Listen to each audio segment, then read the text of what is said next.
Fiaccole alzate a teatro sulle note di Stare senza di te, in nome di un progetto più grande, la salute dei bambini. Consegnati idealmente alla Città della Speranza di Padova, il frutto dei 2 concerti di Natale voluti da Red Canzian, un regalo in carne e ossa, un anno di lavoro di questo giovane ricercatore, Mattia Saggioro. Noi persone privilegiate e fortunate perché la vita ci ha sorriso, che abbiamo dei figli sani, far qualcosa e poter aiutare,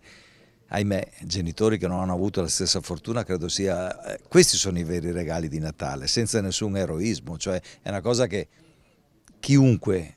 abbia avuto una vita buona dovrebbe fare, io credo. Concerti di famiglia li ha chiamati Canzian, che in questo lavoro ha avuto a fianco la moglie Bea e i figli Phil e Chiara. Un sogno diventato realtà nel volto sorridente di Mattia, che ci racconta come userà quest'anno nel suo laboratorio. Mi occupo di un tumore pediatrico che si chiama rabdomiosarcoma e affligge praticamente bambini in fascia pediatrica, appunto, e purtroppo i tassi di sopravvivenza per questo tipo di tumore nei casi più difficili sono molto bassi, si attestano intorno al 10%. A ospitare i 2 concerti il Teatro Goldoni di Venezia e il del Monaco di Treviso, ma le date a dicembre 2020 saranno 3, promette Red Canzian, con l'aggiunta del Teatro Verdi di Padova. Faremo il concerto anche al Verdi, ma poi è nato un amore con il Teatro Stabile del Veneto, stiamo producendo un'opera rock che ho scritto, che vedrà la luce nel 2021. L'anno prossimo vedremo 2 ricercatori seduti che ringrazieranno tutti quelli che hanno partecipato a questi concerti e che lavoreranno